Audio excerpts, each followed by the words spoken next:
नमस्कार, good evening सभी को। आज मैं आपके लिए लेके आया हूँ राजस्थान का भूगोल। और राजस्थान के भूगोल में हमारा शेष भाग बहुविकल्प क्वेश्चन और बन रहे थे अपवाह तंत्र के बारे में। तो आज हम राजस्थान की नदियों के बारे में बनने वाले जो बहुविकल्प क्वेश्चन हैं उनके बारे में हम चर्चा करेंगे, विस्तार से पढ़ेंगे।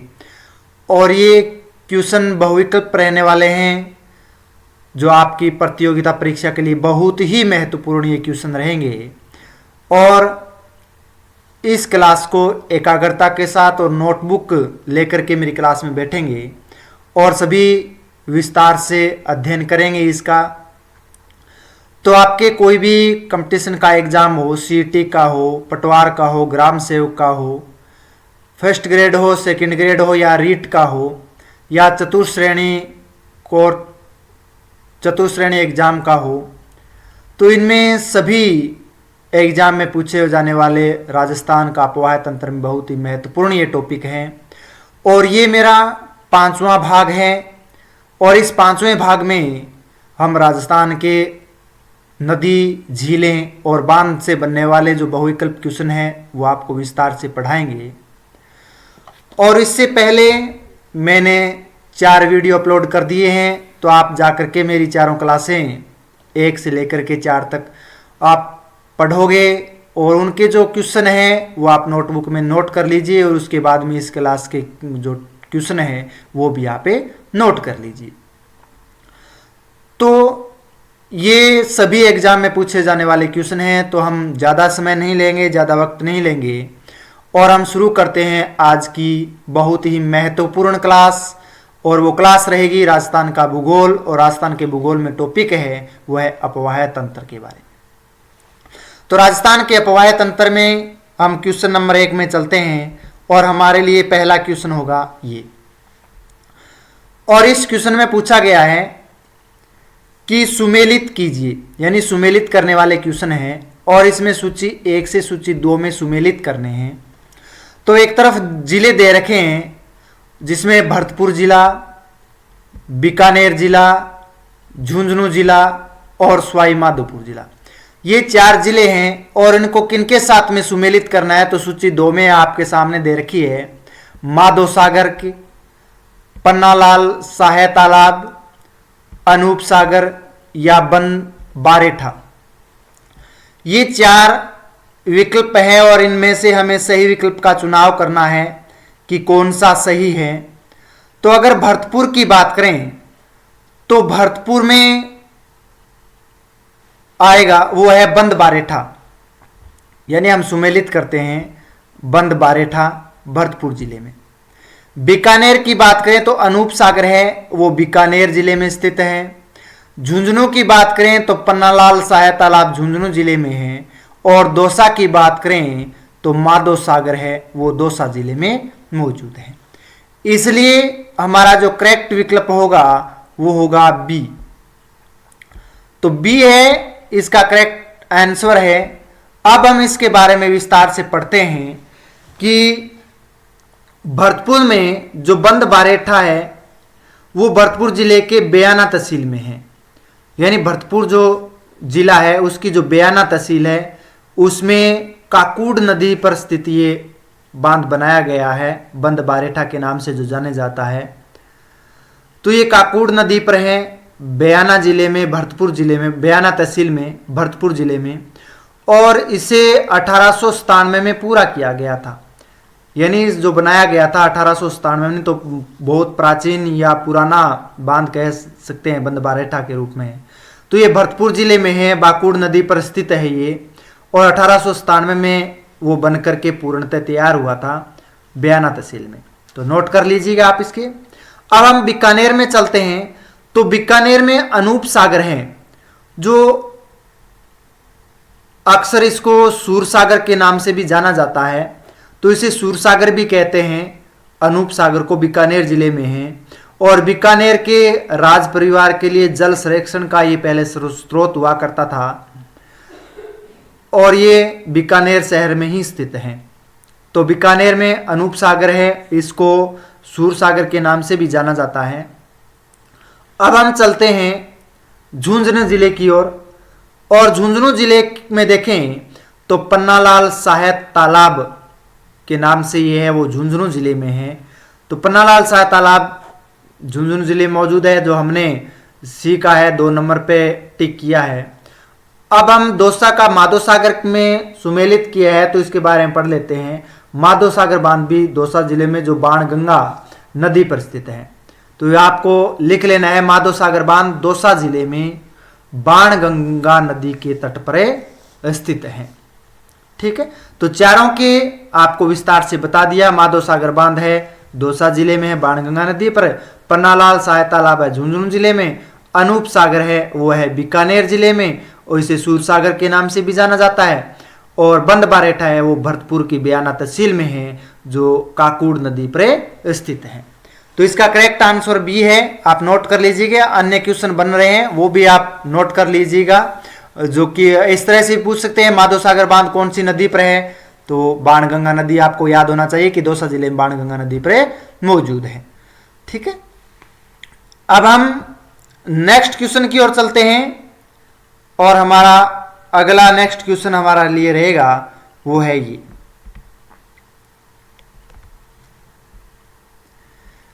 वह झील जिसके एक ओर प्रसिद्ध टोडरोक हैं, यानी वह कौन सी झील है जिसके एक तरफ प्रसिद्ध टोडरोक बना हुआ है। तो हमारे पास में 4 ऑप्शन है। इसमें ए में है कोलकाता झील, जो बीकानेर में है, क्या इस पे बना हुआ है। दूसरा है उदयसागर झील, क्या उदयपुर में है, इस पे बना हुआ है। बी में है नक्की झील माउंट आबू, क्या इसमें बना है। डी है राजसमंद झील, राजसमंद जिले में, क्या इस पे बना हुआ है। तो वह झील का नाम बताना है जिसके एक तरफ है प्रसिद्ध टोडरोक है, वो बना हुआ है। तो अगर हम इसकी बात करें तो इसमें हमारे लिए करेक्ट आंसर होगा सी, नक्की झील माउंट आबू। सी है इसका सही आंसर है, आप देख सकते हैं ये सी।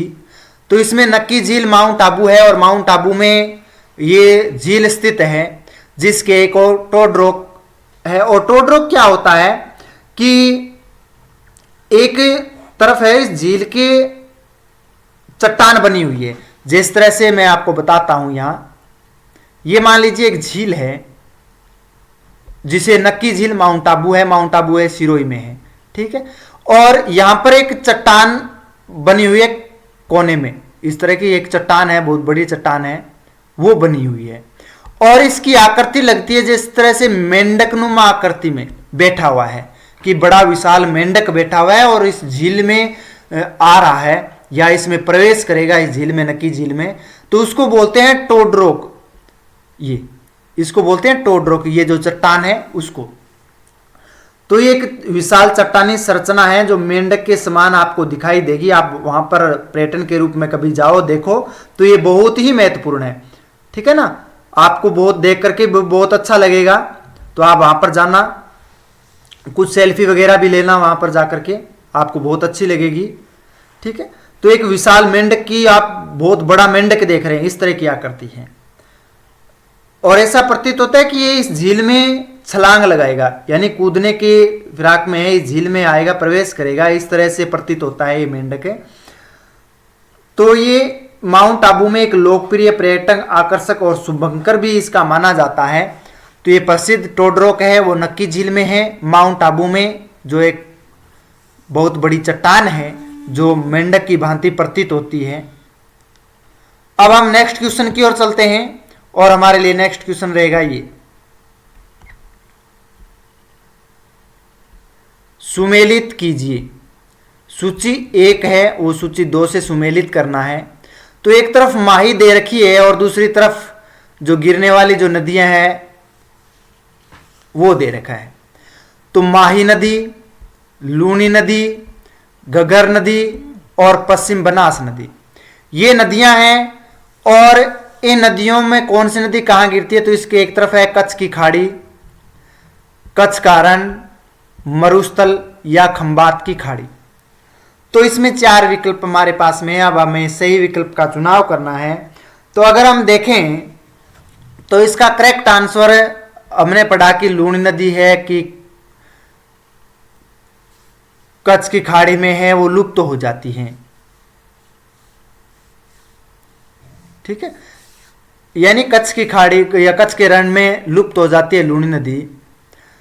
तो हम इसका सुमेलित कर देते हैं लूणी नदी। तो बी का है वो हम 2 नंबर के रूप में कच्छ के रण में सुमेलित कर देते हैं। अब है कच्छ की खाड़ी है, तो कच्छ की खाड़ी की अगर देखें और गगर के रूप में देखें, गगर है वो भी मरुस्थल में, जो ये आप गगर नदी देख रहे हैं, ये देखो ये गगर नदी है। और ये शिवालिक की जो पहाड़ियां हैं उत्तराखंड में, वहां से इसका उद्गम होता है और उसमें पंजाब में, यहाँ पर पंजाब, यहाँ पर हरियाणा से बहती हुई हनुमानगढ़ गंगानगर से बहती हुई पाकिस्तान में प्रवेश करती है। और पाकिस्तान में जो थार का मरुस्थल का विस्तार है, यहाँ पर है जो सिंध प्रांत है वहाँ पर, तो उसके कच्छ के उस मरुस्थल में लुप्त हो जाती है। इसलिए गगर है उसका 3 नंबर कर देते हैं। तो 2 और 3 बी का और सी का अगर देखें तो इसमें सी में आप देख रहे हैं करेक्ट आंसर सी है। हमने 2 में टिक लगाया और हमारे लिए सही आ गया। माही नदी खंबात की खाड़ी में गिरती है, हमने पढ़ा है पीछे। तो खंबात की खाड़ी में हम ये लो खंबात की खाड़ी, तो माही नदी खंबात की खाड़ी में गिरती है, लूणी नदी कच्छ के रण में, गगर नदी कच्छ मरुस्थल में, और पश्चिम बनास है डी का, वो है कच्छ की खाड़ी में। ये लो, तो हमारे लिए विकल्प सी है वो सही होगा। अब हम इसकी स्थिति देख ले हैं सभी नदियों की। तो सबसे पहले माही नदी की ओर चलते हैं। तो आप डायग्राम में देखोगे तो ये माही नदी है, ये रही माही नदी। और माही नदी मध्य प्रदेश है, और इस मध्य प्रदेश से उद्गम होता है विंध्याचल की पहाड़ियों से, और ये इस तरह से बांसवाड़ा में प्रवेश करती है, यहाँ से राजस्थान में, और बांसवाड़ा जिले से बहती हुई फिर उसके बाद में डूंगरपुर, और डूंगरपुर से होती हुई गुजरात में चली जाती है। और इसकी विशेषता ये है कि डूंगरपुर और बांसवाड़ा की ये सीमा बनाती है। कर्क रेखा को ये 2 बार पार करने वाली नदी है, ठीक है ना। और इस नदी के किनारे माही, सोम और जाखम नदियों का त्रिवेणी संगम भी मौजूद है डूंगरपुर जिले में। ये आप देख रहे हैं यहाँ पर वेणेश्वर तीर्थ स्थल यहाँ का महत्वपूर्ण तीर्थ स्थल है, तो वो भी यहाँ लगता है। ये सोम नदी, ये जाखम नदी और ये माही नदी, तो इनका त्रिवेणी संगम है यहाँ पर। तो यहाँ पर वेणेश्वर लगता है। तो ये जो नदी है गुजरात में जाकर के यहाँ पर खंबात की खाड़ी में है वो गिर जाती है, और खंबात की खाड़ी को कहते हैं कि अरब सागर का प्रवेश द्वार, ठीक है। तो ये अरब सागर में खंबात की खाड़ी है, वहां पर जाकर गिर जाती है। लूणी नदी की बात करें 2 नंबर, ये देखो लूणी नदी दे रखी है जो कच्छ के रण में लुप्त होती है। तो लूणी नदी ये है, अजमेर से इसका उद्गम होता है, नाग पहाड़ियों से, मध्य अरावली से, और ये इस तरह से होती हुई गुजरात में चली जाती है और कच्छ के रण में लुप्त हो जाती है लूणी नदी, आगे नहीं बढ़ती है। और ये बालोतरा तक इसका जल है वो मीठा होता है, बालोतरा जो जिला है, और उसके बाद में कच्छ के रण तक इसका जल है वो खारा रहता है, क्योंकि इसका जो जल है बालोतरा के बाद लवणीय मृदा की विस्तार और टेथिस सागर की भूसंति होने की वजह से इसका जल खारा हो जाता है। और नाग पहाड़, अजमेर, यहां से लेकर के बालोतरा तक इसका जल है मीठा रहता है, ठीक है ना। तो ये कच्छ के रण में लुप्त हो जाती है। गगर नदी की बात करें तो गगर नदी के बारे में अभी आपको बताया था, इस मरुस्थल में लुप्त हो जाती है, शिवालिक पहाड़ियों से इसका उद्गम होता है। पश्चिम बनास की बात करें तो आप पश्चिम बनास नदी ये देखो जालौर जिले में, और पश्चिम बनास का यहाँ से उद्गम होता है और कच्छ की खाड़ी में ये भी लुप्त हो जाती है। तो पश्चिम बनास नदी ये कहलाती है, वेस्ट बंगाल के नाम से जाने जाने वाली। तो ये थी सुमेलित करने वाले क्वेश्चन, और इसमें हमने सुमेलित किया है माही नदी के बारे में, लूणी नदी, गगर नदी और पश्चिम बनास नदी के बारे में। तो अगर नेक्स्ट क्वेश्चन की ओर चलें तो नेक्स्ट क्वेश्चन है हमारा ये,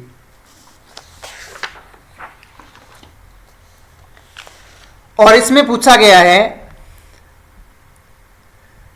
कि लुप्त सरस्वती नदी, वर्तमान में जिसे हम गगर नदी के नाम से जाना जाता है, का उद्गम स्थल कहां से है। तो इसका उद्गम स्थल बताना है कि कहां से इसका उद्गम स्थल है। तो हमारे पास में 4 ऑप्शन है। ए में है कुम्भलगढ़ किले के निकट स्थित अरावली पर्वत श्रृंखला। बी में है तिब्बत के मानसरोवर झील। डी में है लघु हिमालय और सी और डी में है हिमाचल प्रदेश की शिवालिक की पहाड़ियां। तो हम घग्गर नदी पीछे पढ़ के आए हैं, उसमें आपको बताया था कि इसका जो उद्गम है घग्गर नदी, आप ये डायग्राम देख रहे हैं, ये घग्गर नदी है। और इस घग्गर नदी में जो शिवालिक की जो पहाड़ियां हैं हिमाचल प्रदेश में, वहां से इसका उद्गम होता है। और ये पंजाब से होती हुई हरियाणा में आप डायग्राम देख रहे हैं, इतनी सी प्रवाहित होती है। उसके बाद में राजस्थान में प्रवेश करती है और राजस्थान के हनुमानगढ़ जिला, ये जो आप हनुमानगढ़ जिला देख रहे हैं, हनुमानगढ़ जिला और गंगानगर जिला, इन दोनों में प्रवाहित होती है। उसके बाद में यहाँ से पाकिस्तान में चली जाती है और पाकिस्तान में जो मरुस्थलीय की स्थिति है वहां पर ये नदी लुप्त हो जाती है। तो इसका करेक्ट आंसर होगा डी, शिवालिक की पहाड़ियां। D correct answer. तो करेक्ट आंसर हमारे लिए डी है, जिसे प्राचीन समय में सरस्वती नदी के नाम से है वो जाना जाता था। इसका उद्गम हिमाचल प्रदेश जो राज्य है वहां से होता है, शिवालिक की पहाड़ियों से। और ये एक मौसमी नदी है जो मानसून में बहती है और उसके बाद में थार के रेगिस्तान में ये नदी लुप्त हो जाती है। तो इसका करेक्ट आंसर है डी, हिमाचल में शिवालिक की पहाड़ियां। अब हम नेक्स्ट क्वेश्चन की ओर चलते हैं और हमारे लिए नेक्स्ट क्वेश्चन है ये,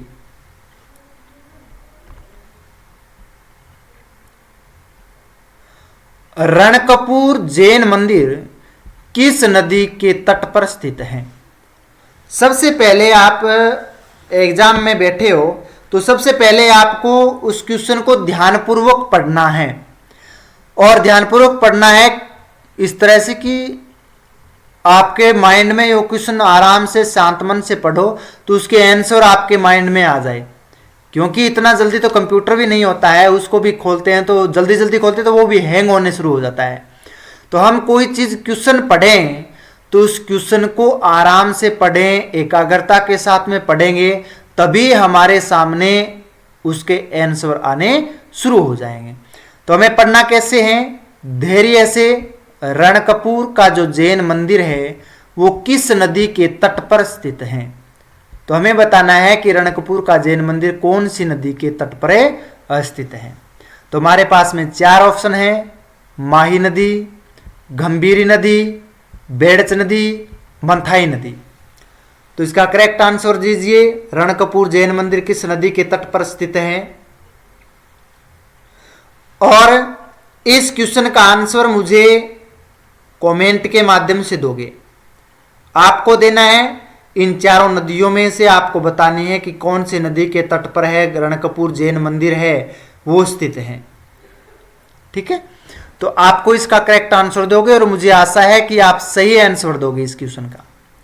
तो आप ध्यानपूर्वक ABCD लिख सकते हो कमेंट में, कोई सा भी आपको चारों में से नाम भी लिख सकते हो, माही नदी है या गंभीरी नदी है, बेड़च नदी है या मंथाई नदी है, तो उसका नाम भी आप लिख सकते हो। उसके बाद में आप मुझे कमेंट करोगे। अभी तक वीडियो को लाइक नहीं किया है तो आप जल्दी से जल्दी लाइक कर दीजिए और दोस्तों को शेयर कर दीजिएगा वीडियो। और अभी तक मेरे YouTube चैनल को आपने सब्सक्राइब नहीं किया है तो आप सब्सक्राइब कर लीजिए, बेल आइकन का घंटा प्रेस कर दीजिए, क्योंकि सबसे पहले जो वीडियो आएगी वो सबसे पहले आपके पास में आएगी, आप उसको देख सको। ठीक है, तो ये आप राजस्थान का भूगोल और राजस्थान के भूगोल में अपवाह तंत्र का ये 5वां भाग लेकर के मैं आपके सामने आया हूं। तो आपका प्यार स्नेह इसी तरह से बना रहे, ज़्यादा से ज़्यादा शेयर कर दीजिए वीडियो को और लाइक भी कर दीजिए, कमेंट भी कर दीजिए। तो इस क्वेश्चन का कमेंट मुझे कमेंट के माध्यम से इसका आंसर दोगे और अपना नाम भी लिख सकते हैं, नाम लिख करके आप दे दीजिएगा। मैं आपका नाम मैं अगले वीडियो में आपको बता दूंगा कि ये इन्होंने है सही आंसर दिया है। अब हम नेक्स्ट क्वेश्चन की ओर चलते हैं और हमारा नेक्स्ट क्वेश्चन है ये, राजस्थान की कौन सी झील में प्रपात नील हरित शैवाल, ये मिस हो गया, शैवाल है, शैवाल से युक्त खाद प्राप्त होती है। यानी राजस्थान की ऐसी कौन सी झील है जहां पर नील हरित शैवाल से युक्त खाल है वो प्राप्त होती है। तो आप 4 ऑप्शन है, पंचभद्रा, सांबर, सरदार समंद और मोती झील। तो इसमें हमें झील का नाम बताना है कि कौन सी झील में जो नीली जो हरित शैवाल है जो युक्त खाद होती है तो वो कहाँ और कौन सी झील में है। तो इसका करेक्ट आंसर अगर हम देखें तो इसका करेक्ट आंसर होगा डी, मोती झील में। अब हम मोती झील के बारे में विस्तार से पढ़ेंगे कि मोती झील कहाँ है। तो डी इसका करेक्ट आंसर होगा, नोट कर लीजिएगा। जो मोती झील है वो भरतपुर में, यानी ये जो भरतपुर जिला है आप यहाँ पर देख सकते हैं, ये रहा भरतपुर जिला, और ये जो भरतपुर जिला है यहाँ पर स्थित है, ठीक है ना। तो भरतपुर जिले में है मोती झील। यहाँ पर नील हरित शैवाल से अंटुयुक्त खाद, ये नाइट्रोजन और नाइट्रोजन युक्त जो खाद है वो प्राप्त होती है, और इन शैवालों में वायुमंडलीय नाइट्रोजन है उनको स्थिर करने की क्षमता भी होती है, और ये धान की फसल के लिए बेहतरीन जैविक खाद का काम करती हैं।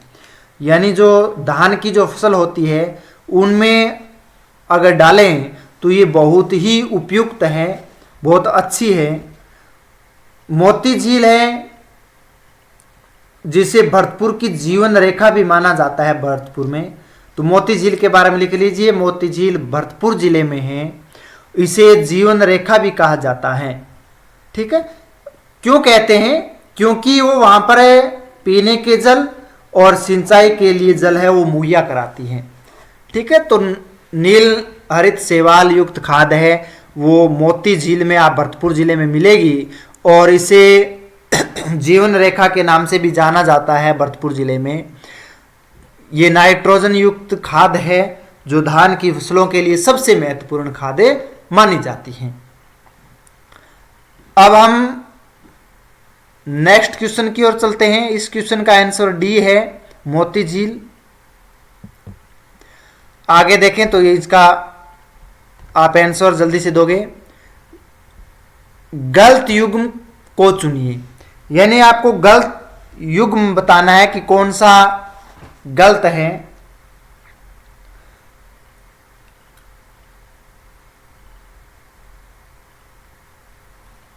तो इसमें एक तरफ जलराशि दे रखी है, कुछ बावड़ियां झीलें हैं वो, दूसरी तरफ स्थान है वो झीलों दे रखे हैं। पहला है कायलाना, बी में है चांद बावड़ी, सी है गडीसर और डी है गेप सागर। कायलाना है उसके सामने जोधपुर जिले, क्या इस जोधपुर जिले में कायलाना झील जोधपुर जिले में, तो ये सही है, कायलाना झील है वो जोधपुर जिले में ही है। चांद बावड़ी दौसा जिले में, ये भी सही है। गेप सागर भी डूंगरपुर जिले में, ये भी सही है। गडीसर जो झील है वो बीकानेर में नहीं है बल्कि जैसलमेर जिले में, यहाँ पर गडीसर झील यहाँ है उत्तर पश्चिम में जैसलमेर जिले में। तो जैसलमेर जिला आएगा, तो गलत युग्म है वो सी है। तो इसका करेक्ट आंसर सी होगा। अब हम इसका विस्तार से अगर पढ़ें तो कायलाना झील है वो जोधपुर जिले में आपको बताया है, और ये जोधपुर जिले के पश्चिम में स्थित है, जो प्रसिद्ध कृत्रिम झील के रूप में इसे जाना जाता है, यानी मानव निर्मित ये झील है। चांदबावड़ी की बात करें तो चांदबावड़ी है वो दौसा में है, ये आबानेरी गांव में स्थित है, और ये प्राचीन और प्रसिद्ध बावड़ी है जो स्टेपवेल के नाम से है वो जानी जाती है। गेप सागर की बात करें तो वो डूंगरपुर में आपको बताया था कि डूंगरपुर शहर के बीच में है, और ये एक सुंदर मानव निर्मित झील है, यानी कृत्रिम झील भी है ये। गडीसर झील है वो बीकानेर जिले में है, ऐतिहासिक कृत्रिम झील है ये, तो इसका बीकानेर नहीं होगा, इसका होगा जैसलमेर। तो गलत युग्म है सी। कौन सा जिला? जैसलमेर में है, इसमें बीकानेर दे रखा है, तो हमें गलत युग्म का चुनाव करना है और गलत युग्म होगा हमारे लिए गडीसर झील बीकानेर। ठीक है, अन्य कायलाना लिख सकते हैं, जोधपुर में है, चांदबावड़ी है दौसा में है, गेप सागर है वो डूंगरपुर जिले में है। स्थिति कहाँ है इनकी, तो जोधपुर जिला ये रहा, दौसा आप यहां पर आओगे ये रहा, गडीसर बीकानेर ये तो है नहीं, जैसलमेर है, जैसलमेर में ये रहा यहां पर है, गेप सागर डूंगरपुर तो ये रहा डूंगरपुर। ठीक है, तो इन जिलों में ये जिले स्थित है, जलराशि है वो मौजूद है। अब हम नेक्स्ट क्वेश्चन की ओर चलते हैं और हमारे लिए नेक्स्ट क्वेश्चन रहेगा ये,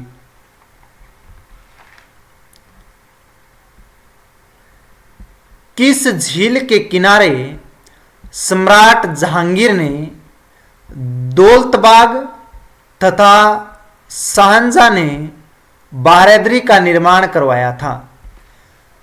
तो क्वेश्चन आपको आराम से पढ़ना है। अभी मैंने आपको बताया था कि किस झील के किनारे सम्राट जो मुगल शासक था जहांगीर, अकबर का बेटा, उन्होंने दौलतबाग और शाहजहां ने उसी स्थान पर बारादरी का निर्माण है वो करवाया था। तो वो कौन सी झील है, अगर उसके देखें हम 4 विकल्प हैं। क्या फाय सागर झील है, बी में है आना सागर झील, सी में जयसमंद झील और डी में सिलिसेट झील। तो इसमें से करेक्ट आंसर के रूप में अगर हम बात करें तो इसका करेक्ट आंसर है आना सागर झील, बी। तो इसका करेक्ट आंसर रहेगा आना सागर झील है वो, जिसमें जहांगीर ने दौलतबाग और शाहजहां ने बारादरी का निर्माण करवाया था। और ये आना सागर झील है वो कहाँ स्थित है, अगर बात करें तो ये झील अजमेर में है। ठीक है, और इसके किनारे जहांगीर और शाहजहां ने निर्माण कार्य करवाए थे। जहांगीर ने इस पास है सुंदर उद्यान जिसे दौलतबाग या इसको सुभाष बाग के नाम से भी जाना जाता है, तो दौलतबाग या सुभाष बाग का निर्माण करवाया था। और उसके बाद है वो शाहजहां ने सफेद संगमरमर से 5 बारादरियों, यानी जो 5 बारादरी होते हैं वो होते मंडप, ठीक है ना, तो उसका निर्माण करवाया था, जो अपनी सुंदरता के लिए जाना जाता है। और आना सागर झील के बारे में इसका इतिहास देखें तो इसका निर्माण है वो 12वीं शताब्दी में, यानी 1135 से 1150 ईस्वी में पृथ्वीराज चौहान का जो दादाजी थे, जिसका नाम था सम्राट अर्णोराज चौहान, यानी अनाजी के नाम से भी वो जाने जाते हैं, तो उन्होंने करवाया था। और ये अजमेर में पानी का जल का एक बहुत बड़ा स्रोत है। और ये इस झील का निर्माण है लूनी नदी पर एक बांध बना करके करवाया गया है। ठीक है, तो लूनी नदी पर बनाया गया है। अजमेर जिले में किसने निर्माण करवाया था, वो करवाया था पृथ्वीराज चौहान के दादाजी अर्णोराज ने, जिसे अन्नाजी के नाम से भी जाना जाता है। इन्होंने इसका निर्माण करवाया था 12वीं शताब्दी में, जहां पर जहांगीर ने दौलतबाग या सुभाष बाग जाना जाता है वो उसका निर्माण करवाया, और शाहजहां ने बारादरी का निर्माण करवाया था। ठीक है, तो इसका करेक्ट आंसर आना सागर झील। और उससे संबंधित जो क्वेश्चन थे वो मैंने आपको बताए हैं। इस तरह के क्वेश्चन बन सकते हैं। और भी कौन सी नदी पर है आना सागर झील, तो लूनी नदी पर है। कौन से जिले में है, अजमेर जिले में है। ठीक है, अब हम नेक्स्ट क्वेश्चन की ओर चलते हैं। और नेक्स्ट क्वेश्चन है ये सुमेलित करने वाला है, सूची 1 से सूची 2 में सुमेलित करेंगे। तो एक तरफ है झालावाड़, बीकानेर, झुंझुनू, भीलवाड़ा। एक तरफ है अड़वान बांध, पन्नालाल सहाय तालाब, कोलायत झील और भीम सागर। तो इस किस तरह से हमें सुमेलित करना है कि कौन सा झील है, तालाब है, बांध है, वो कहाँ है या सागर कहाँ है, किस जिले में है। तो अगर हम इसके करेक्ट आंसर की बात करें तो हम मिलान कर लेते हैं। अभी हम पढ़ के आए हैं बीकानेर में, और बीकानेर जिले में कोलायत झील स्थित है। आपने पढ़ी है कोलायत झील के बारे में। तो अगर जहां पर बी का 3 नंबर है वो सही है आंसर होगा हमारे लिए। तो ये देखो बी में 3 नंबर दे रखा है तो बी करेक्ट आंसर है। अब मिलान कर लेते हैं। झालावाड़ जिला है और झालावाड़ जिले में आता है भीम सागर, ठीक है ना। तो भीम सागर बांध है वो कहाँ है, झालावाड़ जिले में है। बीकानेर में कोलायत झील है। झुंझुनू में पन्नालाल साहब तालाब अभी हम पढ़ के आए हैं तो सी का 2 नंबर। भीलवाड़ा में अड़वान बांध है तो ये भीलवाड़ा जिले में है। तो करेक्ट आंसर होगा हमारे लिए बी। बी हमारे लिए करेक्ट आंसर है। अब इनके बारे में मैं आपको कुछ महत्वपूर्ण बता देता हूं। जो झालावाड़ जिला है वहां पर भीम सागर जो बांध है वो झालावाड़ जिले से 24 किलोमीटर दूरी पर है, यानी झालावाड़ जिले के 24 किलोमीटर दूर है। और ये एक लोकप्रिय पिकनिक स्थल भी माना जाता है इसको, ठीक है। और बीकानेर की बात करें तो बीकानेर में कोलायत झील है और कोलायत झील बीकानेर से 51 किलोमीटर दूर कोलायत कस्बे में स्थित एक पवित्र तीर्थ स्थल भी माना जाता है इसको, ठीक है ना। हर साल यहाँ पर मेला भरता है और तीर्थयात्री यहाँ पर आते हैं और स्नान करते हैं कोलायत झील में। झुंझुनू की बात करें तो वहां पर पन्नालाल साहब तालाब है और जो झुंझुनू जिले में खेतड़ी में स्थित है ये, ठीक है ना। खेतड़ी तांबा उत्पादन के लिए स्थल जाना जाता है तो वहां पर है पन्नालाल साहब तालाब। भीलवाड़ा की बात करें तो अड़वान बांध है वो भीलवाड़ा जिले में स्थित है, ठीक है। तो इसका करेक्ट आंसर हमारे लिए होगा बी। तो अभी तक आपने लाइक नहीं किया तो लाइक कर दीजिए जल्दी से जल्दी वीडियो को और शेयर कर दीजिए, कमेंट कर दीजिए। 5 नंबर क्वेश्चन मैंने आपसे पूछा है तो उनका सही आंसर आप मुझे जरूर दोगे। तो आप इसका आंसर कमेंट के माध्यम से दे दीजिए, अपना नाम नोट करवा दीजिए। नेक्स्ट वीडियो में आपका नाम और जो करेक्ट आंसर दिए हैं उनके बारे में मैं आपको बता सकता हूं। अब हम नेक्स्ट क्वेश्चन की ओर चलते हैं और नेक्स्ट क्वेश्चन है हमारे लिए ये। राजस्थान में अरावली पर्वत श्रृंखला के पूर्व में प्रवाहित होने वाली नदियां किस नदी के माध्यम से अपना जल बंगाल की खाड़ी तक ले जाती हैं। तो हमारे पास में 4 ऑप्शन है, नर्मदा नदी, यमुना नदी, महानदी या उपयुक्त सभी नदियां। तो हमें इसका सही आंसर बताना है। पहले आप क्वेश्चन पढ़िएगा दोबारा तभी समझ में आएगा कि राजस्थान में अरावली पर्वतमाला और अरावली का जो पर्वतमाला का जो विस्तार है राजस्थान में वो उत्तर पूर्व से दक्षिण पश्चिम की ओर है, ठीक है ना। उत्तर पूर्व से दक्षिण पश्चिम की ओर इसका इस तरह से विस्तार रहता है। तो इसके पूर्व में बतानी है, पूर्व में जो नदियां हैं उनके बारे में बतानी है आपको कि पूर्व में प्रवाहित होने वाली नदियां किस नदी के माध्यम से, यानी कौन सी नदी है जो उसके माध्यम से राजस्थान का पूर्वी जो जल है वो बंगाल की खाड़ी तक ले जाता है। क्या नर्मदा नदी हो सकती है, यमुना नदी हो सकती है, महानदी हो सकती है या उपयुक्त में से सभी नदियां हो सकती है। तो इसके करेक्ट आंसर की बात करें तो इसमें यमुना नदी होगी। बी आंसर इसका सही होगा। मैं आपको विस्तार से बताऊंगा कैसे लेके जाती है ये जल अपना बंगाल की खाड़ी में। तो अगर बंगाल की खाड़ी में जल ले जाने वाली राजस्थान की जो नदी है वो यमुना नदी है। तो अगर हम देखें बनास नदी पूर्वी राजस्थान में ये देखो इस तरह से प्रवाहित होती है, बनास नदी है ये बनास नदी है जिसका उद्गम है राजसमंद जिले से होता है बनास नदी का।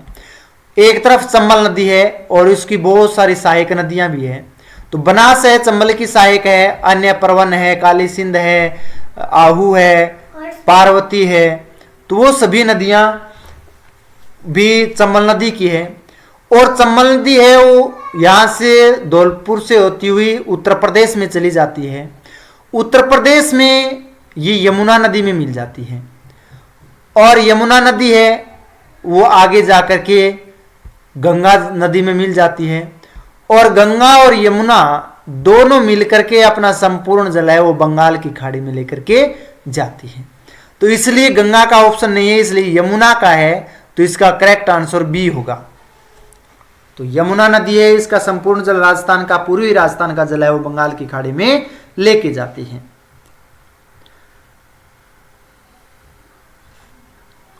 तो ये संपूर्ण जल बंगाल की खाड़ी में लेकर जाने वाली नदी है, जिसमें चंबल नदी है, और ये चंबल नदी है वो उत्तर प्रदेश में इटावा जिला है, वहां पर यमुना नदी में मिल जाती है।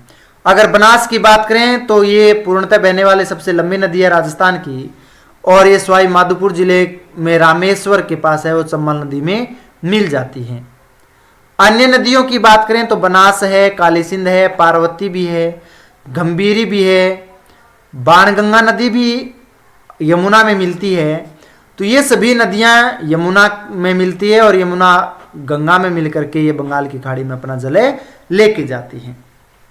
तो इसका करेक्ट आंसर होगा बी, यमुना नदी। ठीक है, अब हम नेक्स्ट क्वेश्चन की ओर चलते हैं, और हमारे लिए नेक्स्ट क्वेश्चन होगा ये। और इस क्वेश्चन में हम देखें तो अधिकांश मानव सभ्यताओं का नदियों के किनारे पनपने का क्या कारण था। यानी अधिकांश जो मानव सभ्यताएं पनपी है वो सभी सभ्यताएं नदियों के ही किनारे क्यों सब पनपी थी, क्या कारण हो सकते हैं।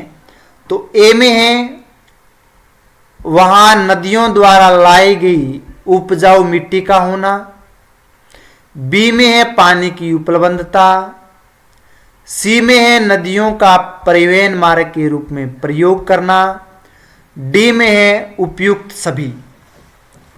तो इसमें कौन सी नदी जो सभ्यताएं पनपी थी वो उनका करेक्ट आंसर होगा। तो आपके पास में 4 विकल्प हैं और इनमें से सही विकल्प का चुनाव करना है। तो अगर देखें सिंधु घाटी सभ्यता हो, बेराट हो या अन्य कोई और सभ्यता हो, वो सभी सभ्यताएं नदियों के ही किनारे ही पनपी थी। इनका मुख्य कारण है कि वहां पर जलोढ़ मिट्टी थी, लोग कृषि करना शुरू कर दिया और जलोढ़ मिट्टी थी वो उपजाऊपन थी। उपजाऊपन होने की वजह से वो लोग वहां पर अपना स्थायी जीवन है वो शुरू कर दिया रहना। तो ए बी सही है इसमें, तो हम ए का सही कर देते हैं। पानी की उपलब्धता, यानी नदियों के किनारे वो सभ्यता इसलिए पनपी क्योंकि वहां पर है उसको आसानी से पीने के लिए मीठा जल है वो प्राप्त हो जाता था, और मीठा जल प्राप्त होने की वजह से वो लोग वहीं पर स्थायी जीवन जीना शुरू कर दिया। तो बी भी सही है। अगर सी में देखें नदियों का परिवहन मार्ग में प्रयोग, हाँ वो छोटी नावों के रूप में लोग एक स्थान से दूसरे स्थान की ओर जाते थे और ये परिवहन का एक मुख्य साधन हुआ करता था, नदियों के माध्यम से ही जाते थे। तो ये भी सही है। तो उसमें तीनों विकल्प सही है, इसलिए उपयुक्त सभी ये डी है वो इसका करेक्ट आंसर होगा, डी। तो करेक्ट आंसर है डी। ठीक है, तो यानी उपजाऊ मिट्टी का होना और पानी की उपलब्धता के रूप में पीने के लिए आसानी से जल मिलना और नदियों के परिवहन मार्ग के रूप में प्रयोग होना, ये महत्वपूर्ण है। तो इनकी तीनों सही है, इसलिए चौथा विकल्प है वो सही माना जाएगा। सभी विकल्प इसमें सही है, इसलिए मानव सभ्यताएं हैं नदियों के किनारे ही विकसित हुई थी। अब हम नेक्स्ट क्वेश्चन की ओर चलते हैं और हमारे लिए नेक्स्ट क्वेश्चन रहेगा ये,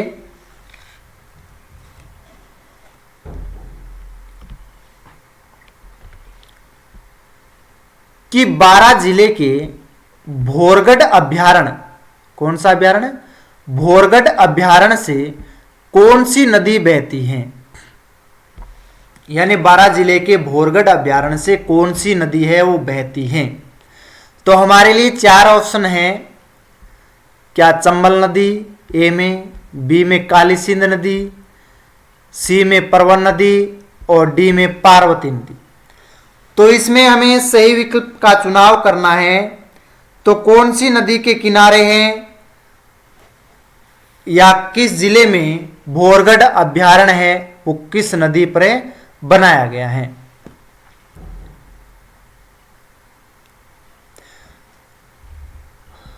तो 12 जिला अगर हम देखें तो दक्षिणी पूर्वी राजस्थान में ये जिला आप देखोगे तो ये 12 जिला आएगा, ठीक है।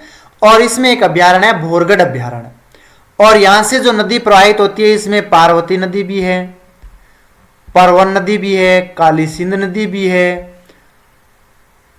ठीक है। तो ये नदियां प्रवाहित होती है। तो इसका जो करेक्ट आंसर होगा वो होगा परवन नदी, सी। तो सी इसका करेक्ट आंसर है। और परवन नदी हम देखें तो ये नदी है परवन नदी, और ये मध्य प्रदेश से होती हुई राजस्थान में प्रवेश करती है, और ये 12 जो जिला है वहां पर बनाया गया एक अभ्यारण्य है, ठीक है। तो ये 12 जिले में अभ्यारण्य है जिसका नाम है भोरगढ़ अभ्यारण्य। तो ये नदी बहती है 12 जिले में जिसका नाम है परवन नदी।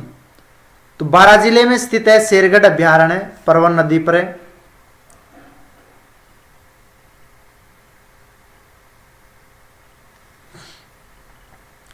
और परवन नदी की अगर बात करें उद्गम तो ये मध्य प्रदेश से होता है, और उसके बाद में झालावाड़, कोटा और 12 जिले दोनों में ये बहती है।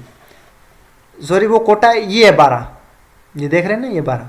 तो यहां पर बनाया गया बांध है, ठीक है। तो इस नदी पर अभ्यारण्य है, ये भोरगढ़ अभ्यारण्य है, इसी नदी पर बनाया मौजूद है 12 जिले में, और शेरगढ़ वन्य जीवन के किनारे स्थित है। और ये आगे जाकर के परवन नदी है वो काली सिंध नदी में 12 जिले में ही इसमें मिल जाती है। तो इसकी सहायक नदी भी कही जाती है काली सिंध नदी की, परवन नदी है वो, ठीक है। कोटा जिले में आगे जाकर के ये इसमें मिल जाती है। तो इसका होगा परवन नदी। तो 12 जिले में भोरगढ़ अभ्यारण्य कौन सी नदी पर है या कौन सी नदी बहती है, तो परवन नदी बहती है। अब हम नेक्स्ट क्वेश्चन की ओर चलते हैं, और नेक्स्ट क्वेश्चन है हमारा ये,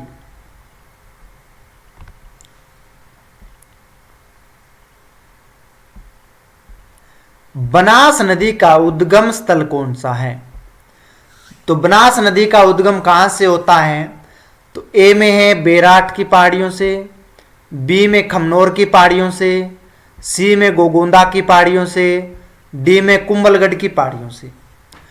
तो इसका करेक्ट आंसर देना है। इससे पहले आप वीडियो को लाइक कर दीजिए, कमेंट कर दीजिए। 5 नंबर क्वेश्चन का कमेंट है, मुझे ज्यादा से ज्यादा दीजिएगा कमेंट के माध्यम से कौन सा सही है क्वेश्चन इसमें। तो इसमें हमारे पास में 4 विकल्प है कि बनास नदी का उद्गम स्थल कहां से है, बेराट की पहाड़ियां, खमनोर की पहाड़ियां, गोगुंदा की पहाड़ियां या कुंभलगढ़ की पहाड़ियां। तो अगर हम बनास नदी सबसे पहले देखें तो ये चंबल नदी की सहायक नदी यही है। चंबल नदी में यहाँ सवाई माधोपुर में रामेश्वर के पास में चंबल नदी में मिलती है। तो ये इस तरह से आती है, ये देख सकते हैं यहाँ पे, और ये जिला है जिसका नाम है राजसमंद जिला, और इसका उद्गम राजसमंद जिले में होता है। और यहां पर अगर पहाड़ियों की बात करें तो वो पहाड़ियां हैं खमनोर की पहाड़ियां, बी। तो इसका बी है वो करेक्ट आंसर है, खमनोर की पहाड़ियां। बनास नदी का उद्गम होता है खमनोर की पहाड़ियां राजसमंद जिले में, और कुंभलगढ़ के पास में ये अरावली की पहाड़ियां कही जाती है इनको। तो नोट कर लीजिएगा, राजसमंद जिले में खमनोर की पहाड़ियां कुंभलगढ़ के पास में स्थित है।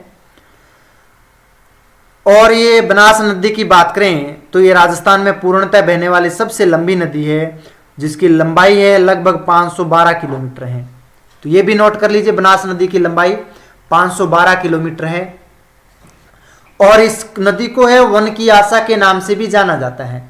तो इस नदी को वन की आशा या वनासा के नाम से जाना जाता है। और ये उत्तर पूर्व दिशा में बहती हुई, अभी आपको बताया था कि सवाई माधोपुर में रामेश्वर घाट गांव है, तो वहां पर चंबल नदी में मिल जाती है। तो चंबल नदी की ये सहायक नदी है, यहाँ पर देख सकते हैं आप, ये सवाई माधोपुर का रामेश्वर स्थल है, तो वहाँ पर मिलती है बनास नदी। और राजस्थान की पूर्णतः बहने वाली, यानी राजस्थान से ही उद्गम होकर के राजस्थान में ही लुप्त होना, और ये सबसे लंबी नदी कहलाती है, सबसे बड़ी बनास नदी, इसे वन की आशा के नाम से भी जाना जाता है। ठीक है, तो इसका है खमनोर की पहाड़ियां, और वो है बी, इसका करेक्ट आंसर है। अब हम नेक्स्ट क्वेश्चन की ओर चलते हैं, और हमारे लिए नेक्स्ट क्वेश्चन रहेगा ये, इसमें है, हाँ क्वेश्चन आराम से पढ़िएगा सबसे पहले, कि राज्य के लगभग कितने प्रतिशत क्षेत्र में आंतरिक जल प्रवाह प्रणाली विद्यमान है। तो राजस्थान के लगभग कितने प्रतिशत क्षेत्र में आंतरिक जल प्रवाह प्रणाली है वो विद्यमान है, कितने प्रतिशत भाग है वो आंतरिक जल के रूप में आता है राजस्थान में। तो इसका हमें सही आंसर देना है, कितने प्रतिशत भाग है वो राज्य में आंतरिक जल के रूप में है। ठीक है ना, कुछ जल बंगाल की खाड़ी में लेकर चले जाते हैं, कुछ अरब सागर में, आंतरिक जल प्रवाह कितना है। तो आंतरिक जल प्रवाह प्रणाली के रूप में हमारे पास में 4 है विकल्प के रूप में, 21.5%, 39%, 50% या फिर 60%। तो अगर इसके करेक्ट आंसर की बात करें तो आंतरिक जल के रूप में हमारे पास में जो राजस्थान में जल प्रवाह प्रणाली है वो है 60%, डी। तो 60% प्रवाह प्रणाली है वो आंतरिक है राजस्थान की, राजस्थान के आंतरिक भाग में जल प्रवाह प्रणाली के रूप में 60%।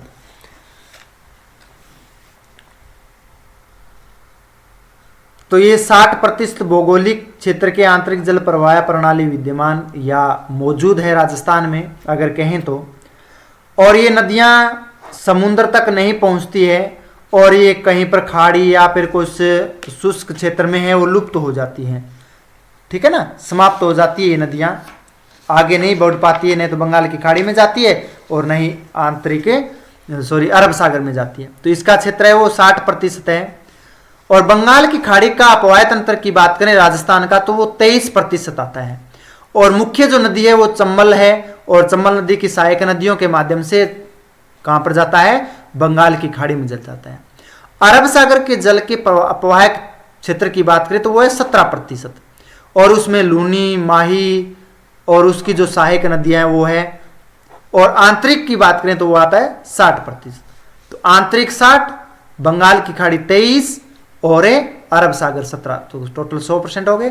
तो यानी 60% है या प्रतिशत है और आंतरिक जल प्रवाह प्रणाली के रूप में मौजूद है। तो इसका करेक्ट आंसर होगा डी। ठीक है, तो आपको ये मोस्ट इंपोर्टेंट क्वेश्चन है कि आंतरिक जल प्रवाह प्रणाली में कितना प्रतिशत है, 60%, बंगाल की खाड़ी का 23%, अरब सागर का 17%। ठीक है, नेक्स्ट क्वेश्चन की ओर चलते हैं, और नेक्स्ट क्वेश्चन है हमारा ये, नागौर जिले के पोडुलू ग्राम की पहाड़ियों से निकलने वाली नदी कौन सी है। यानी नागौर जिले में पोडुलू ग्राम की पहाड़ियों से निकलने वाली नदी कौन सी है। तो नागौर जिले की अगर बात करें तो हमारे पास में 4 हैं, मीठड़ी, लीलड़ी, बांडी हेमावास या जोजड़ी। तो चारों विकल्पों में हम देखें तो सबसे पहले हम डायग्राम की ओर चलते हैं। पहले नागौर जिला कौन सा है, नागौर जिलों की बात करें तो ये आप देख रहे हैं ये नागौर जिला है, और इस नागौर जिले में जो नदी का उद्गम होता है वो ये जोजड़ी नदी है। ठीक है ना, और जोजड़ी नदी लूणी नदी की सहायक नदी है। तो आप नोट कर सकते हैं जोजड़ी नदी लूणी नदी की सहायक नदी है, तो इसका करेक्ट आंसर होगा डी। डी। तो ये पोडुलू ग्राम की पहाड़ियों से निकलती है जोजड़ी नदी नागौर जिले से, और उसके बाद में ये जोधपुर में बनास नदी में मिल जाती है। ठीक है, तो ये लूणी नदी की सहायक नदी कहलाती है। और ये एक और डाल लेना, लूणी नदी की एकमात्र सहायक नदी है जो दाईं ओर से मिलती है, और सभी नदियां हैं लूणी नदी के बाईं ओर से मिलती है। आप देख सकते हैं ये सभी नदियां बाईं ओर से मिलती हैं, परंतु दाएं ओर से मिलने वाली सबसे मुख्य नदी एक ही है जिसका नाम है जोजड़ी नदी। ठीक है, और ये अरावली के में उद्गमित नहीं होती है, यानी इसका उद्गम है वो अरावली की पहाड़ियों से नहीं है। नागौर जिले में अरावली की पहाड़ियां नहीं है, तो पोडुलुग्राम में ये पोडुलुग्राम की पहाड़ियों से होता है।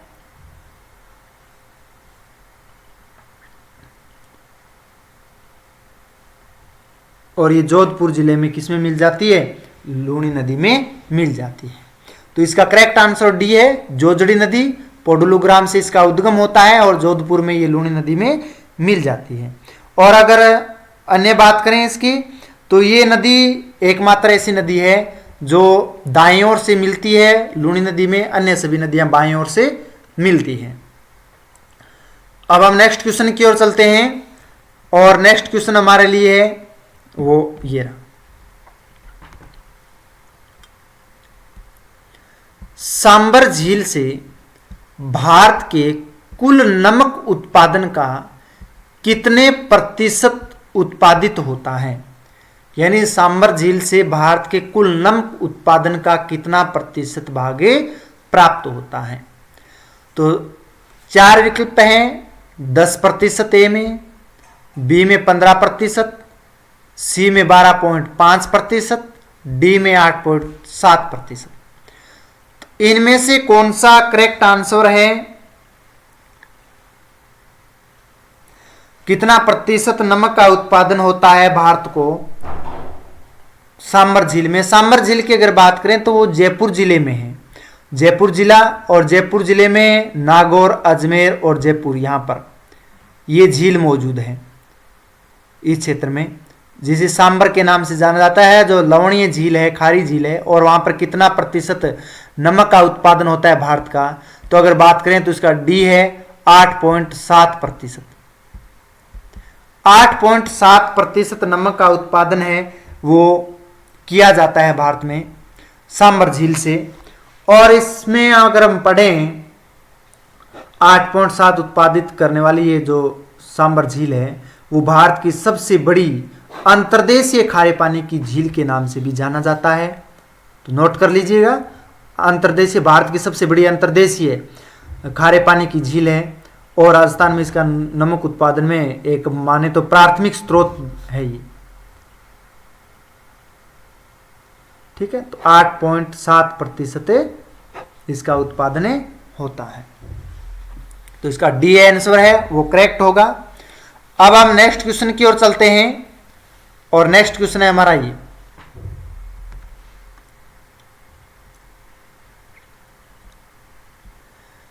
मरुस्थल में बूझ झील का निर्माण किस नदी पर हुआ है?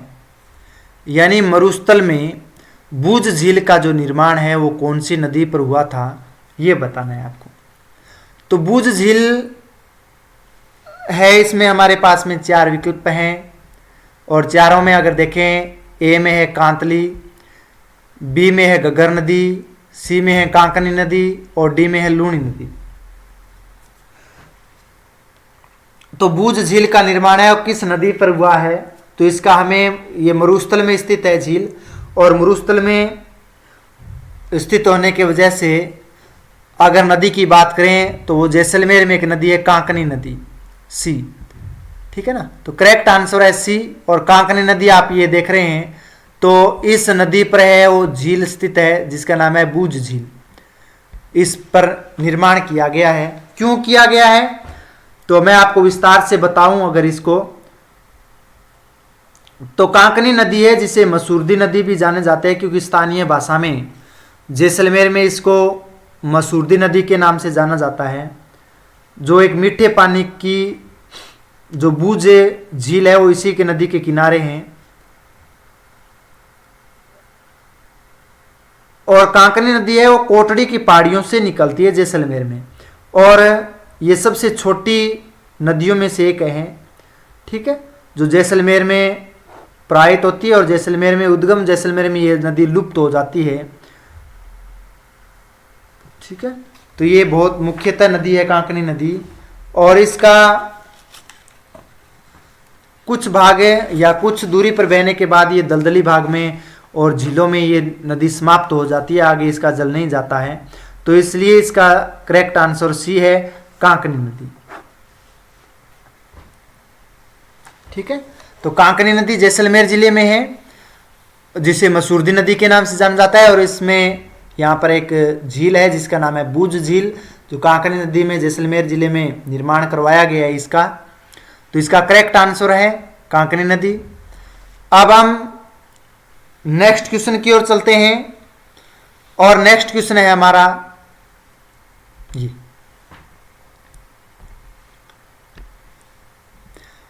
और इस क्वेश्चन को हमें ध्यानपूर्वक पढ़ना है। तो इसमें है कि राज्य की किस नदी पर प्रसिद्ध भीमलत प्रपात, कौन सा प्रपात है, भीमलत प्रपात बना हुआ है, यानी राज्य की किस नदी पर भीमलत प्रपात है वो बना हुआ है, ऐसी कौन सी नदी है जिस पर। तो हमारे पास में 4 विकल्प हैं, ऑप्शन है, ए में मांगली नदी, बी में बाजन नदी, सी में नेवज नदी, और डी में बाणगंगा नदी।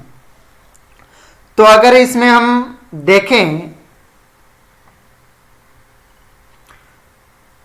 तो इसका जो करेक्ट आंसर होगा वो होगा ए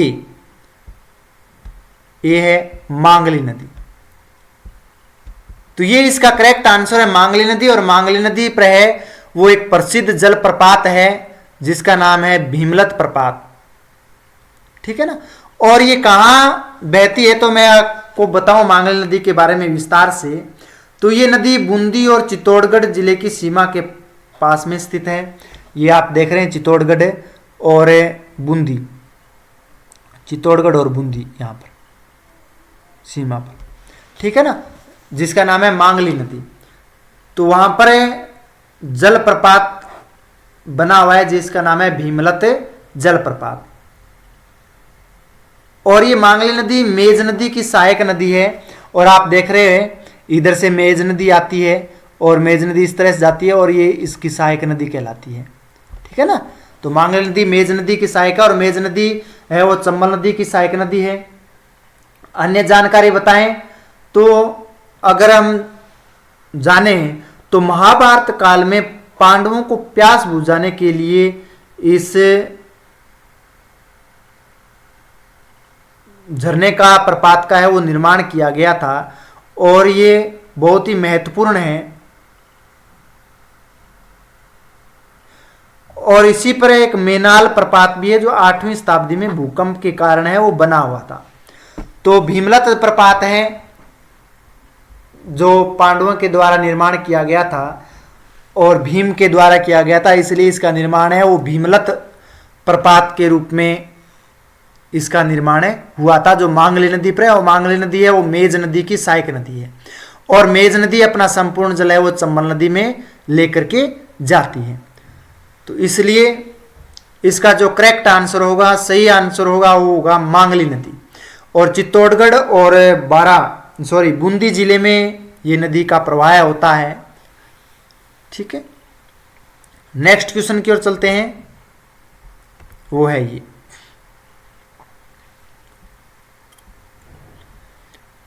क्वेश्चन है, जब घग्गर नदी उफान पर होती है या होती थी पहले, तो उसका जल कहां तक पहुंच जाता था। घग्गर नदी जल में बाढ़ आता था, माने अगर बाढ़ की स्थिति होती थी, उफान पर हो जाती नदी, तो उसका जल है वो कहां तक पहुंच जाता था। तो हमारे पास में 4 ऑप्शन है, तलवाड़ा झील, या हनुमानगढ़ तक ही, या अनूपगढ़ तक ही, या पोर्ट अब्बास तक। तो इन चारों विकल्पों में से हम पढ़ें, सही विकल्प का चुनाव करें। उससे पहले हम घग्गर नदी, जो प्राचीन सरस्वती की नदी के नाम से जाने जाने वाली जो नदी है, उसके बारे में देख लेते हैं। तो हिमाचल प्रदेश में शिवालिक की पहाड़ियों से इसका उद्गम हुआ, अभी आपको बताया था मैंने। तो यहाँ से उद्गम होने के बाद में पंजाब, और पंजाब के बाद में यहाँ से यहाँ तक हरियाणा में प्रवाहित होती है, और हरियाणा के बाद में ये राजस्थान में प्रवेश करती है, और राजस्थान के हनुमानगढ़, और हनुमानगढ़ के बाद में गंगानगर। दोनों जिलों में प्रवाहित होती है और उसके बाद में बहने के बाद में ये पाकिस्तान में चली जाती है और पाकिस्तान के थार के मरुस्थल में ये नदी यहाँ पर लुप्त हो जाती है। तो इसका जो जल है, जब बाढ़ की स्थिति होती है, शिवालिक की पहाड़ियों से जो जल रिस करके इसके अंदर आता है और जब उफान पर होने की वजह से, ये बाढ़ की स्थिति होने की वजह से इसका जल पाकिस्तान के पोर्ट अब्बास तक चला जाता है। बाढ़ की स्थिति होती है तब चला जाता है, इसलिए हमारा करेक्ट जो आंसर होगा वो होगा डी, पोर्ट अब्बास तक। पूर्णतः डिटेल हम इसके बारे में अगर पढ़ें तो इस नदी में अक्सर बाढ़ है वो आ जाती है और बाढ़ आने में ये नदी भारतीय सीमा को पार कर देती है। जो भारत और पाकिस्तान की सीमा है उसको पार करके, रेड क्लिफ को पार करके ये पाकिस्तान में प्रवेश कर जाती है और प्रवेश करने के बाद में पोर्ट अब्बास तक ये पहुंच जाती है। और ये राजस्थान में हनुमानगढ़ में तलवाड़ा झील, सूरतगढ़, अनूपगढ़ से होकर के बहती है और ये आगे रेगिस्तान में लुप्त हो जाती है। और पाकिस्तान में इस सूखा हुआ जो तल दिखाई देता है, जहां पर अमूमन बाढ़ नहीं आती है, तब वो पूरा का पूरा भाग सूख जाता है और सूखने के बाद में पाकिस्तान में इसको हकरा के नाम से जाना जाता है। ठीक है ना, हकरा नदी के नाम से इसको पुकारते हैं। तो हकरा नदी के नाम से है इसको जाना जाता है पाकिस्तान में। उसके तल को, सूखा हुआ जो तल होता है तब, तो उसको हकरा के नाम से, और आगे उसका जल है पोर्ट अब्बास तक चला जाता है। तो इसलिए करेक्ट आंसर होगा पोर्ट अब्बास, डी। अब हम नेक्स्ट क्वेश्चन की ओर चलते हैं और हमारे लिए अगला क्वेश्चन होगा, ये आप देख रहे हैं। इसमें पूछा गया है भयामपुरा एवं भाट नहर कहां से निकलती है, यानी भयामपुरा एवं भाट नहर कहां से निकलती है। ये बहुत मुख्य नहर है, मैं आपको बताऊंगा इसके बारे में, भाट नहर के बारे में। तो हमारे पास में 4 विकल्प हैं। राजसमंद झील से निकलती है क्या, पिछोला झील से, फतेह सागर झील से, या जयसमंदे झील से। तो किस झील से निकलती है, तो भयामपुरा और भाट नहर है वो जयसमंद झील से निकलती है। करेक्ट आंसर होगा डी। ठीक है, तो इसका करेक्ट आंसर डी है, जयसमंद झील से निकलती है। अब उसके बारे में हम पढ़ लेते हैं। जो जयसमंद झील है वो उदयपुर जिले में, आपको बताया था ये उदयपुर जिला है। स्थिति मैं बता देता हूं उदयपुर जिले की, ये आप देख रहे हैं ये, ठीक है, ये आंतरिक भाग, ये उदयपुर जिला है। और इस उदयपुर जिले में जयसमंद झील है और वहां से भयामपुरा और भाट नहर दोनों निकलती है। और इस झील से सिंचाई के लिए श्यामपुरा या फिर श्याम और भाट नहरें दोनों है वो निकाली गई है सिंचाई के उद्देश्य से, यानी इस क्षेत्र को सिंचाई मुहैया उपलब्ध करवाए, इसके लिए जयसमंद झील से 2 नहरें निकाली गई है जिसका नाम है भयामपुरा और भाट नहर। और जयसमंद झील को डेबर झील भी बोलते हैं, यानी डेबर झील के नाम से जाना जाता है, जो उदयपुर जिले में है। अभी आपको डायग्राम में भी बताया है मैंने।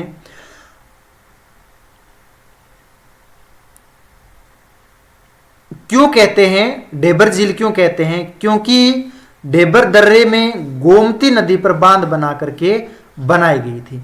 ठीक है ना, तो जयसमंद झील है वो गोमती नदी पर बांध बना करके डेबर दर्रे पर है वो बनाई गई है। अगर इसका इतिहास की बात करें तो अभी आपको बताया था 1685 से 1691 ईस्वी के बीच गोमती नदी पर एक सबसे बड़ा संगमरमर का बांध है वो बनाया गया है। ठीक है, विशेषता अगर इसकी बात करें तो एशिया की सबसे बड़ी मानव निर्मित ताजे पानी की कृत्रिम झील होने का गर्व भी है इस पर। जयसमंद झील है वो मानव के द्वारा बनाई गई है, इसलिए एशिया की दूसरी सबसे बड़ी झील है जयसमंद झील है। और इस पर कुछ द्वीप के रूप में भी है, कुल 7 बड़े और छोटे द्वीप हैं। और मुख्य रूप से यहाँ पर भील और मीणा जनजाति के लोग हैं वो निवास करते हैं उदयपुर जिले में इस झील के चारों ओर। और यहाँ पर बाबा का मगरा और सबसे छोटे द्वीप को प्यारी भी कहते हैं, यानी सबसे बड़ा जो द्वीप है इसमें जयसमंद झील में, तो उसको बाबा का मगरा के नाम से जाना जाता है, और सबसे छोटे द्वीप को है प्यारी के नाम से जाना जाता है। अगर श्यामपुरा और भाट नहरें की बात करें तो इनका उद्देश्य है, अभी आपको बताया था, दोनों के लिए सिंचाई सुविधा उपलब्ध करवाने के लिए करवाया गया है। और ये दोनों नहरें हैं वो झील के पश्चिमी हिस्से से निकलती है। और मैं तो आपको बताया कि शुष्क जो क्षेत्र है उन क्षेत्रों में सिंचाई सुविधा और पेयजल की सुविधा उपलब्ध करवाने के लिए इस झील का निर्माण है वो किया गया था। और इस झील से है वो ब्यामपुरा और भाट नहर दोनों निकाली गई थी। ठीक है, तो ये जयसमंद झील उदयपुर जिले से निकाली गई, पश्चिम छोर पर निकाली गई ये नहरें हैं जो जयसमंद झील पर हैं। तो बहुत महत्वपूर्ण है ये क्वेश्चन आपके लिए। श्यामपुरा और भाट नहरें जयसमंद झील से है वो निकाली गई हैं। अब हम नेक्स्ट क्वेश्चन की ओर चलते हैं, और नेक्स्ट क्वेश्चन है ये,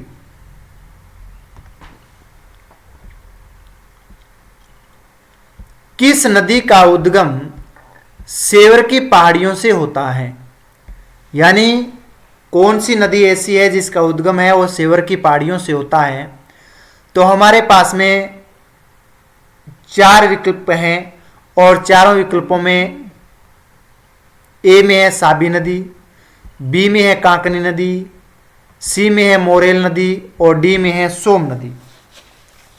तो अगर इनकी चारों की बात करें तो इसमें हमारे लिए जो करेक्ट आंसर होगा वो होगा साबी नदी, ए। ये इसका करेक्ट आंसर है, ए। तो सेवर की पहाड़ियों से होता है, और सेवर की पहाड़ियां कहां स्थित हैं इसमें भी हम देख लेते हैं। तो साबी नदी का उद्गम सेवर की पहाड़ियों से होता है।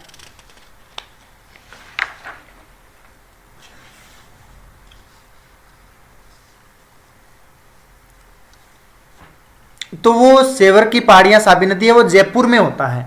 ठीक है ना, तो जयपुर जिले में इस नदी का उद्गम होता है। मनोहरपुर के निकट सेवर की पहाड़ियां हैं, और उसकी पूर्वी जो ढलाने हैं, और ये जयपुर जिला है, यहाँ पर साबी नदी है। आप देख रहे हैं, ये आप देख रहे हैं ये नदी, और ये नदी इस तरह से, ये साबी नदी है, ये जयपुर जिला है, और यहाँ पर सेवर की पहाड़ियां हैं, और इसकी पूर्वी ढलानों से इसका उद्गम है वो होता है। तो सेवर की पहाड़ियों से होता है इसका उद्गम, और पहाड़ियों की पूर्वी ढलानों पर होता है। और ये एक मौसमी नदी है जो राजस्थान से हरियाणा में प्रवेश करती है। ठीक है ना, सॉरी ये नहीं, ये नदी है भाई, सेवर की ये साबी नदी, ये आप देख रहे हैं डायग्राम में, ये नदी ये हरियाणा में प्रवेश करती है। ये देखो नाम, साबी नदी। तो ये किसी की सहायक नदी नहीं है, खुद ये राजस्थान से प्रवाहित होती हुई हरियाणा जिले में चली जाती है। सेवर की पहाड़ियां, और सेवर की पहाड़ियां जयपुर जिले में, साबी नदी का इसका उद्गम होता है। तो हरियाणा में ये नदी चली जाती है। और राजस्थान की अगर बात करें तो ये एकमात्र ऐसी नदी है जो राजस्थान से अपना जल है वो हरियाणा की ओर लेके जाती है। अन्य नदियां कोई भी है राजस्थान से हरियाणा की ओर जल नहीं लेके जाती है, परंतु राजस्थान से हरियाणा की ओर साबी नदी है अपना जल लेकर के जाती है। और हरियाणा में पटौदी के पास ये भूमिगत हो जाती है, लुप्त हो जाती है ये नदी। और बाद में यमुना नदी में अगर बाढ़ की स्थिति होती है तो ये नदी यमुना नदी में भी मिल जाती है। तो इसका उद्गम है वो सेवर की पहाड़ियां हैं जयपुर जिले में, और ये इस तरह से बहती हुई और उसके बाद में ये हरियाणा जिले में चली जाती है, और एकमात्र नदी है। उसके बाद में कभी कभी ये लुप्त हो जाती है यहाँ हरियाणा में, और कभी ये क्या करती है, बाढ़ की स्थिति होती है तो आगे चली जाती है और यमुना में मिल जाती है, यमुना नदी में। ठीक है, तो इसका करेक्ट आंसर होगा साबी नदी। नेक्स्ट क्वेश्चन की ओर चलते हैं, और हमारे लिए नेक्स्ट क्वेश्चन रहेगा। इससे पहले आपने अभी तक वीडियो को लाइक नहीं किया है तो लाइक कर दीजिए, कमेंट कर दीजिए, अपने मित्रों को शेयर कर दीजिए जिससे वो इस क्लास को देख सकें। प्रतियोगिता परीक्षा के लिए आपके लिए बहुत ही महत्वपूर्ण रहने वाली ये क्लास है। और 5 नंबर क्वेश्चन का मुझे कमेंट में जाकर के आंसर जरूर दोगे अपने नाम के सहित। ये क्वेश्चन है सुमेलित करने वाले क्वेश्चन है। तो हमें सुमेलित करना है, एक तरफ नदी का नाम है, दूसरी तरफ उद्गम स्थल दे रखे हैं। नदी की बात करें, लूणी नदी, बेड़च नदी, सोम नदी और माही नदी है। और दूसरी तरफ उद्गम स्थल दे रखे हैं। उद्गम स्थल में है गोगुंदा की पहाड़ियाँ, विंध्याचल की पहाड़ियाँ, नाग पहाड़ियाँ, बिछा मेड़ा की पहाड़ियाँ। तो इसमें हमें सही विकल्प का चुनाव करना है। और सही विकल्प के रूप में अगर हम देखें तो आप इसमें आओगे विकल्पों कूट में, तो इसमें 3 और 3, बी और डी का 3-3 दे रखा है। ए का लूणी नदी, नागपाड़, अजमेर में, ये सही है। ठीक है। बेड़च नदी की अगर बात करें तो इसमें भी 1 नंबर दे रखा है, अन्य नहीं, इसमें 3, इसमें 3। बेड़च नदी का उद्गम विंध्यन की पहाड़ियों से होता है। सोम नदी की उद्गम की बात करें तो सोम नदी का जो उद्गम होता है वो होता है बिछा मेड़ा की पहाड़ियों से। बेड़च की जो पहाड़ियां हैं और बेड़च की पहाड़ियों का उद्गम होता है माही नदी का होता है विंध्याचल की, और बेड़च का होता है गोगुंदा की पहाड़ियों से।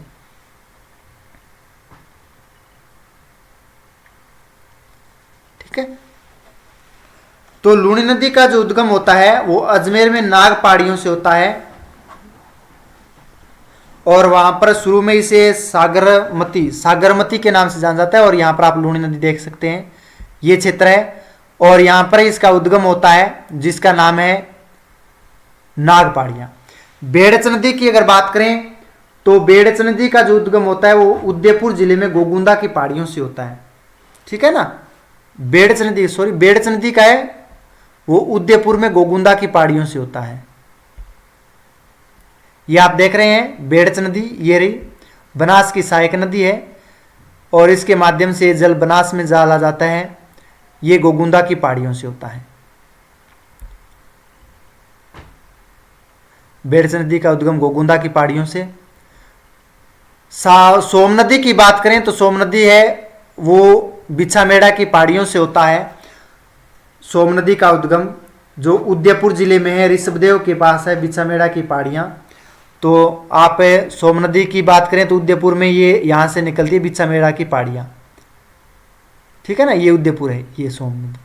माही नदी की बात करें तो विंध्याचल की पहाड़ियों से इसका उद्गम होता है, 2 नंबर। तो माही नदी मध्य प्रदेश में विंध्याचल की जो पहाड़ियां हैं वहां से इसका उद्गम होता है, और बांसवाड़ा में ये प्रवेश करती है। कर्क रेखा को 2 बार पार करने वाली ये नदी कहलाती है। इसलिए बी है करेक्ट आंसर होगा हमारे लिए। तो बी है वो करेक्ट आंसर है। लूणी नदी का उद्गम नागपाड़ से अजमेर से होता है। बेड़च नदी का उद्गम गोगुंदा की पहाड़ियों से उदयपुर से होता है। सोम नदी का उद्गम है वो बिछा मेड़ा की पहाड़ियां उदयपुर से होता है। और माही नदी का उद्गम है मध्य प्रदेश में विंध्याचल की पहाड़ियों से होता है। तो इसका करेक्ट आंसर रहेगा हमारे लिए वो है बी। अब हम नेक्स्ट क्वेश्चन की ओर चलते हैं।